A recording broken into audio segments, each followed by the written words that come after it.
2022년 6월 17일 인터넷 뉴스 보니까 우리나라 인명살상 초래어린의 알코올이 80%를 차지하는 뉴스에 있어서 여기에 대해서 알아보고 어떻게 하면 알코올로부터 벗어날 수 있을까, 알코올 탈출에 대해서 알아봤습니다.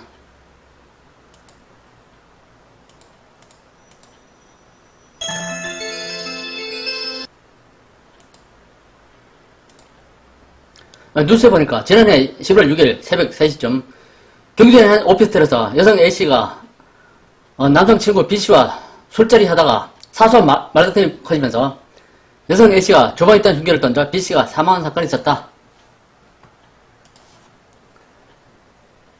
또 29일 경찰에 따르면 서울 송파경찰서는 이날 60대 남성 A씨를 살인 혐의로 현행범 체포해 조사하고 있다. A씨는 B씨와 동네에서 알고 지냈던 사이로 이날 술자리에서 다툼이 생기자 부엌에 있던 흉기로 범행을 저지른 것으로 확인됐다.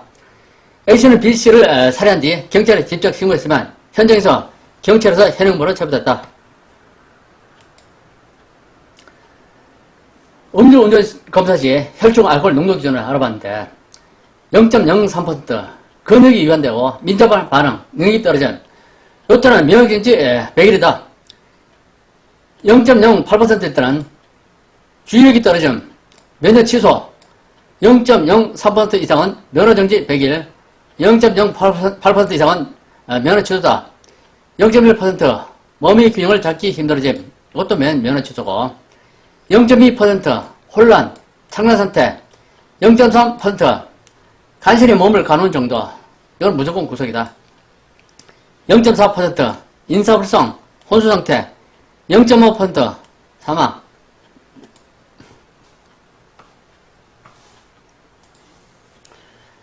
뉴스에 보니까 여기 한 몇 년 됐는데 한 2년인가 3년 된 뉴스인데 음주 중에 살인사건이 많다는 그 내용인데 내용을 한번 들어보겠습니다. 술에 취한 상태, 멀쩡한 상태가 아니고 술에 취한 상태에서 살인이나 성범죄, 폭력 등을 저질러서 검거된 범죄자가 늘고 있다고 하더라고요. 그렇습니다. 예. 그 경찰청에서 2016 범죄 통계를 발표했는데 그 중에서 강력한 범죄라고 할 수 있는 살인 그리고 상해, 이 성범죄 이 크게 세 개를 봤더니만 이게 살인 같은 경우에는 술에 취해서 했는 것이 한 40% 정도가 되고 있고 예. 상해 범죄도 음주로 상해가 한 43%, 강간 같은 성범죄 같은 경우에도 한 30% 정도가 돼서 이 술김에 벌인 범죄가 특히 어떻게 보면 중한 범죄가 굉장히 많다는 점에서 충격을 보여주고 있는 것 같은데요. 이와 같은 것은 우리 사회에 만연한 어떻게 보면 음주에 대한 관대한 그런 문화, 그리고 그와 같은 것에 대해서 처벌에 대해서도 솜방망이 처벌, 그와 같은 것이 쌓인 어떻게 보면은 형사사법부에 있어서의 어떤 적폐 현상이 아닌가 그렇게 평가할 수도 있을 것 같습니다. 예. 좀 충격적이었던 게 지금 작년부터 계속 사회적 문제가 되고 있는 부분이 조현병이나 분노 조절 장애 이런 좀 정신질환자로 인한 범행이 굉장히 사회적으로 많이 대두가 됐고 그래서 문제시 되고 있는 상황이었는데 봤더니 이제 음주 상태에 의한 범행이 오히려 이런 사회적 정신질환으로 인한 범행보다도 오히려 더 많더라고요. 네, 더 많은 정도가 아니고 압도적으로 많다 이렇게 얘기를 하고 있죠. 사실 조현병이라든가 이런 정신병 질환에 의한 그 처벌 같은 경우에는 사회적으로 도드라져 보이기 때문에 마치 그것이 굉장히 많은 것처럼 보이지만 통계를 봤을 때는 그와 같은 것이 아니다. 오히려 정상적인 사람이 술 먹은 상태에서 벌어진 게 훨씬 많다는 것인데 오늘 통계를만 봤을 때 같은 경우에도 실제로 이제 음주해서 했는 케이스 같은 경우에는 작년에 살인범으로 그 체포된 사람이 거의 한 1000명 가량 995명인데 그 중에 한 39% 정도가 이제 그 술에 의해서 한 것인데 이 아까 말씀하신 대로 이 정신병에 뉴스를 들어봤는데 7% 8% 채 안 됩니다. 뉴스에서 말하길 어떻게 보면은 이 정신 이상인 경우에 살인범죄의 40%가 시중에서 일어난답니다. 정신 이상보다 무서운 음주, 살인범죄 40%, 지중살인.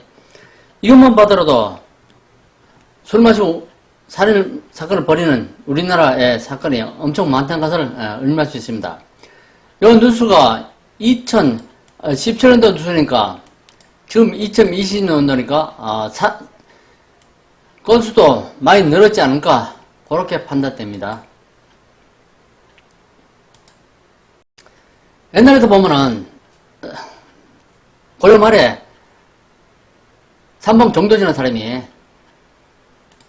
축구하고 술을 음주를 숨기다가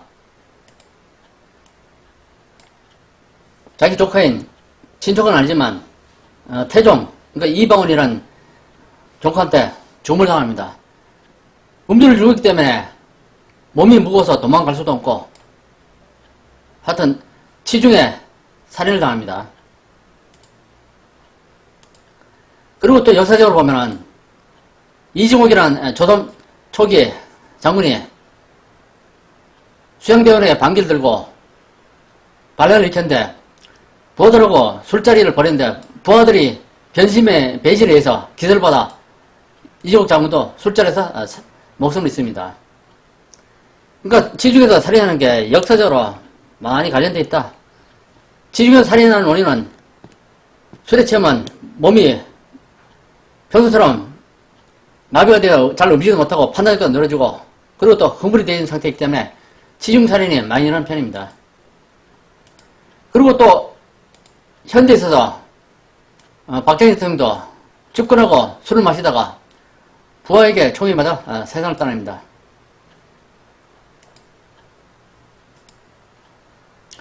세계보건기구와 WHO는 국제산화암연구소 IARC는 술이 주성분인 알코올과 부산물인 아세트알데히드를 1급 발암물질로 지정하고 암에 관한 안전한 음주는 없다고 밝혔습니다.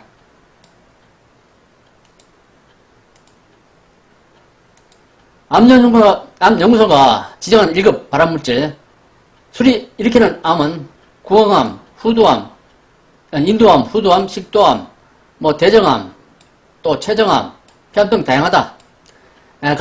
과도한 알코올 섭취는 만성 염증을 일으켜 암까지 이어지는 것으로 추정된다.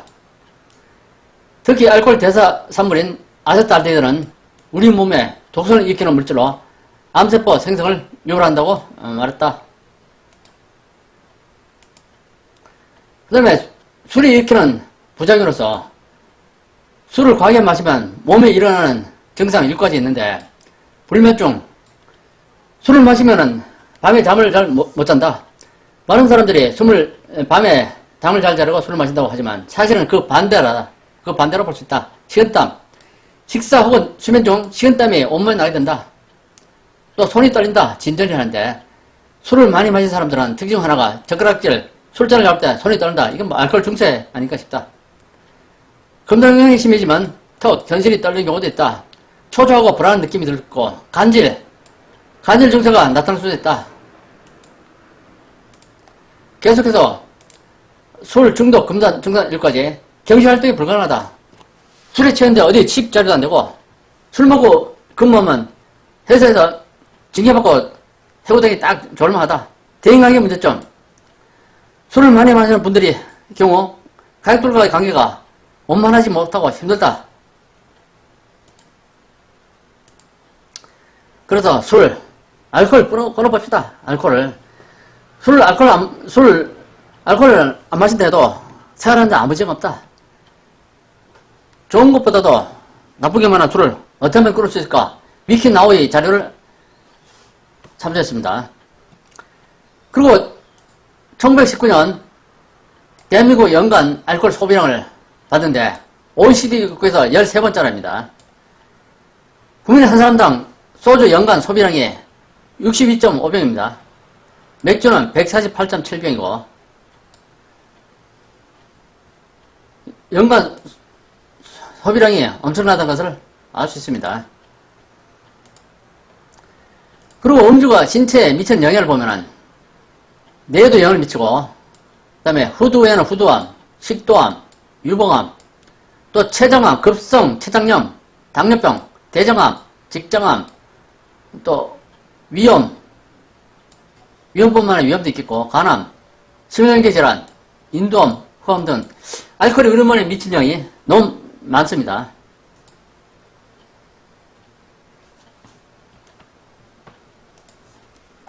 그래서 위키나우의 자료를 참고해서 어떻게 하면 술을 끊을 수 있을까? 일단 술을 끊으려면 사람들이 담배와 술을 하는 장소를 피해야 되겠습니다. 사람들이 담배를 피우나 술을 마시는 장소에 가면 흥껏 하는 마음이 욕망이 이기는 상황이 발생할 수 있으니까 술주와 같이 담배와 술이 많이 나는 장소를 피하도록 하자. 카페나 식당 등 여러 장소에 갔을 때 비흡연 자석을 찾고 호텔에 숙박할 때도 비흡연 실에 먹도록 하자.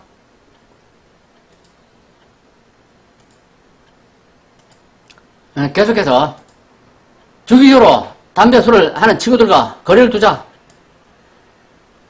술과 담배를 하는 친구들과 사귀게 되면 가연히 그 친구들 따라 술과 담배를 끊었던 담배, 술을 다시 하게 되니까 그런 친구들은 거리를 두자. 뭐 그런 내용인 것 같습니다. 다음에 위험할 수 있는 상황 피하기. 외로움이나 피곤함, 분노, 허기 같은 느낌을 받지 않도록 하라는 뜻이다. 이런 상황은 술과 담배를 찾게 만들 수 있다. 따라서 해당 상황을 주의하면서 그 상황이 발생하지 않도록 예방하는 방법을 익히도록 하자. 잠을 충분히 자고 식사를 규칙적으로 사회적으로 스스로 고립되지 않는 하면 충분히 위험한 상황을 피할 수 있다. 만약 화가 나기 시작하면 스스로 진정시키고 술과 담배에 의존하지 않도록 하자. 그리고 술과 담배를 끊으면 금단 증상이 나타나는데 술과 담배를 끊으면 몸에 익숙한 물질이 들어오지 않아 금단 증상 일으키게 된다. 뭐 주로 증상은 불안감, 우울함, 피로, 두통, 구역, 떨림, 위경련, 심박수 증가 등등이다. 그 다음에 술과 담배를 하지 않는 환경에서 거주하기. 술과 담배를 하지 않는 사람들이 많다면 아무래도 방해를 하는 사람이 많다면 방해를 할 것이다. 따라서 술과 담배가 금지되는 환경에서 거주할 수 있는 기회를 찾아보는 것이 좋다. 서로 간에 깨끗한 환경에서 살면서 중금속 물질이 손을 대지 않으면 책임감 있는 환경을 만들어 갈 수 있을 것이다. 위에 보면은 술과 담배를 하는 사람들이 모임이나 파티를 피하도록 하자. 친구나 직장 동료들이 담배 휴식을 취하러 갈 때 동행하지 않도록 한다.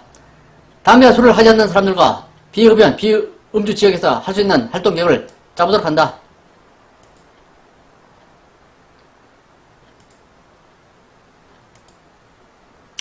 우리나라는 음주공학이라 할 만큼 음주에 감대한 사회다. 반면에 술로 인한 피해는 매우 심각하다.